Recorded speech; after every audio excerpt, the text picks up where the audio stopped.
Welcome back guys, स्वागत है आपका एक बार फिर से एमएससी मैथमेटिक्स क्लासेस में। दोस्तों आज अपन एमएससी मैथ प्रीवियस ईयर के लिए अलजेब्रा स्टडीज इन अलजेब्रा जो कि एमएससी मैथमेटिक्स प्रीवियस ईयर का पेपर फर्स्ट है, उसमें अपन यूनिट फर्स्ट जो है उसके बारे में पढ़ रहे हैं।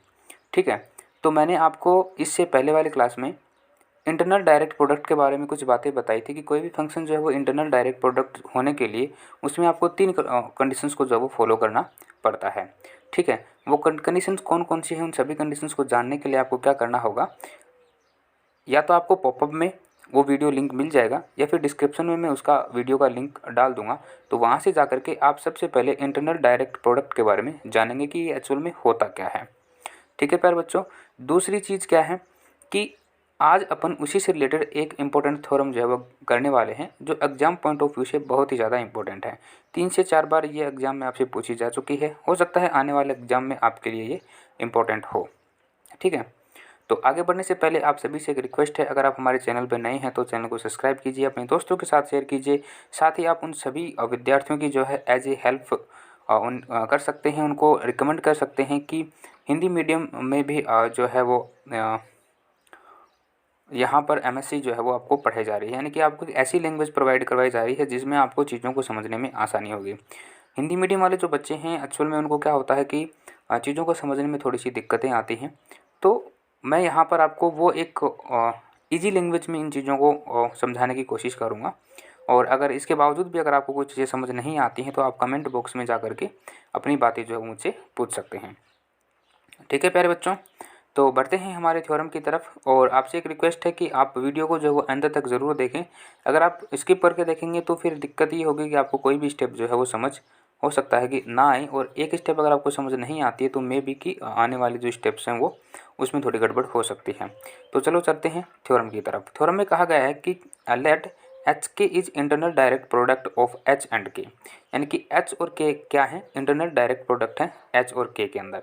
अगर ऐसा होता है तो हमें प्रूव करके बताना है कि एच के अपॉन एच इक्वल टू समरूप होगा के।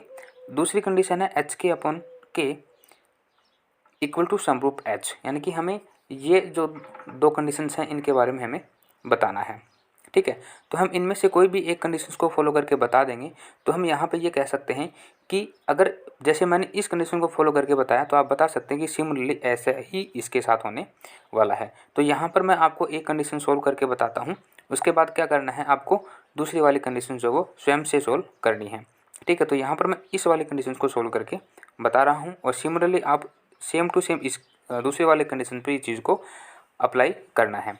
ठीक है, तो देखिए इसके लिए हमने क्या किया, इसके लिए हमने माना कि हमारे पास एक मैप माना। हमने क्या माना प्यारे बच्चों, हमने माना एक मैप। मैप में हमने क्या माना कि फाई क्या होता है, एक एम्प्टी सेट होता है। फाई एच के टेंस टू के, एच के टेंस टू के हमने माना, सच दैट जहाँ पर क्या होगा कि फाई एच के जो है वो किसके बराबर होगा, के बराबर होने वाला है। और यहाँ पर स्मॉल एच जो है वो बिलोंग करेगा कैपिटल एच के अंदर, और स्मॉल के जो है वो बिलोंग करेगा कैपिटल के अंदर। के और एच ये क्या हैं, ये सब ग्रुप्स होते हैं। ठीक है प्यारे बच्चों, जब हमने एक मैप माना, जब हमने ये जो मैप है इसको माना, तो भाई किसी ने हमसे ये कह दिया कि आपने ये मैप मान तो लिया, पर क्या ये जो मैप आपने माना है क्या ये वेल डिफाइन है, क्या ये इस चीज़ को प्रूव कर सकता है। तो हमने इसके लिए सामने वाले से ये कहा कि जी हाँ बिल्कुल, अगर ऐसा होगा तो ही हम आगे सिचुएशन को कंटिन्यू करेंगे, अदरवाइज नहीं करेंगे। तो हमने उसकी जाँच करने के लिए क्या किया, उसको वेल डिफाइन करके बताया, और ऐसा आपको हर सवाल के अंदर करना पड़ेगा। ठीक है, तो इसके लिए हमने जो मैप माना था उसको वेल डिफाइन किया। उसके लिए हमने क्या माना, हमने माना कि H K and H one K one belong to H K. Okay, where H one belong to capital H, small K और स्मॉल के वन बिलोंग टू कैपिटल के। ठीक है, ये हमने माना। नाउ हमें क्या करना है, कोसेट की डेफिनेशन से H K equal to H one K one करना है। कोसेट की डेफिनेशन से एच के इक्वल टू क्या होता है, एच वन के वन होता है। तो बाय यूनिकनेस ऑफ, यूनिकनेस का मतलब क्या है कि हमें जो क्वेश्चन में गिवन है, क्या गिवन था हमें कि एच के जो है ये क्या है, आईडीपी है। आईडीपी मतलब इनर डायरेक्ट प्रोडक्ट है। ठीक है, इंटरनल डायरेक्ट प्रोडक्ट है।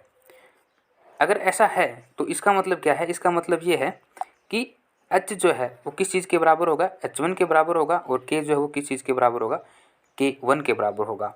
तो इस कंडीशन में हम क्या कह सकते हैं, हम ये कह सकते हैं कि हमारा जो सेट है, हमारा जो मैप है फाई एच के बराबर फाई H1 K1 होगा। यानी कि हमारा जो मैप है वो क्या होगा, यहाँ पे वेल डिफाइन हो गया। तो हम यहाँ से क्या कह सकते हैं कि so phi is well define. ठीक है, नाउ हमने मैप माना, उस मैप को हमने वेल डिफाइन करके बता दिया। जैसे ही हम इसको वेल डिफाइन करते हैं तो हमारे पास एक कंडीशंस और आती है, वो है होमोमॉर्फिज्म। होमोमॉर्फिज्म का मतलब ये होता है कि समाकारिता, यानी कि ये जो ग्रुप्स हैं ये समाकारिता की कंडीशंस को फॉलो करते हैं या नहीं करते हैं। और अगर ये समाकारिता की कंडीशंस को फॉलो करते हैं तो फिर वह कौन सी कंडीशंस होगी, यानी कि 1-1 वाली होगी, मैनी 1 वाली होगी या ऑन टू वाली होगी, किस कंडीशन को। अब हमें क्या करना है, अब हमें होमोमॉर्फिज्म बताना है। तो होमोमॉर्फिज्म बताने के लिए समाकारिता की जो डेफिनेशन होती है उसके अकॉर्डिंग समाकारिता की डेफिनेशन क्या होती है। जैसे हमने क्या माना, हमने माना ए और बी जो हैं कोई एलिमेंट है जो किसी ग्रुप जी के अंदर है। तो समाकारिता की डेफिनेशन ये बोलती है कि जो फंक्शन ए स्टार बी को फॉलो करेगा वो क्या होगा, फाई ए स्टार फाई बी होगा। ठीक है, ये हमने मतलब ये समाकारिता यानी कि होमोमॉर्फिज्म की डेफिनेशन होती है। तो सिमिलरली हमने यहाँ पर क्या किया, होमोमॉर्फिज्म जो है उसको इस फंक्शन के लिए इम्प्लीमेंट किया। ठीक है, तो phi H K H1 K1 इसको क्या लिखा जा सकता है, फाई H1 K1। क्यों लिखा गया, क्योंकि जो प्रत्येक एलिमेंट है H का वो कम्यूट करता है प्रत्येक एलिमेंट K के साथ में, इसलिए।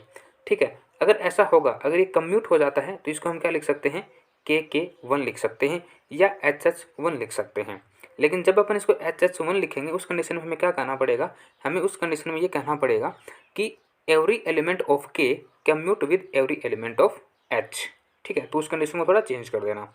ठीक है, अब हम क्या करेंगे कि हमने यहाँ पर होमोमॉर्फिज्म की डेफिनेशन को अप्लाई किया। जैसे ही इसको होमोमॉर्फिज्म की डेफिनेशन को अप्लाई करते हैं तो हमारे पास ये वाली कंडीशंस आती हैं। यानी कि हमारे पास क्या आएगा, हमारे पास आएगा phi H K H1 K1 equal to phi H K phi H1 K1। तो यहाँ से हम क्या कह सकते हैं कि फाई जो वो क्या है, होमोमॉर्फिज्म है। ठीक है, और अगर ये होमोमॉर्फिज्म है इसका मतलब क्या है, इसका मतलब ये है कि हमें इनमें से होमोमॉर्फिज्म की एक कंडीशंस जो है उसको बताना पड़ेगा। ठीक है, हमने कंडीशंस को क्या माना कि हमने इसमें सबसे पहले ऑन टू को बताया। ठीक है, क्योंकि ये 1-1 तो हो नहीं सकता क्योंकि इसमें 2 एलिमेंट हैं, तो 1-1 तो होगा नहीं। तो या तो मनी 1 होना चाहिए या ऑन टू होना चाहिए। तो ऑन टू को प्रूव करना ईजी है बजाय मनी 1 के। ठीक है, तो हमने यहाँ पे ऑन टू वाली जो कंडीशन है उसको लगा दिया। तो प्रत्येक एलिमेंट जो है for each K belong to K और K belong to K such that phi H K equal to K। तो यहाँ से हम क्या बोल सकते हैं कि फाई जो है वो क्या है, ऑन टू है।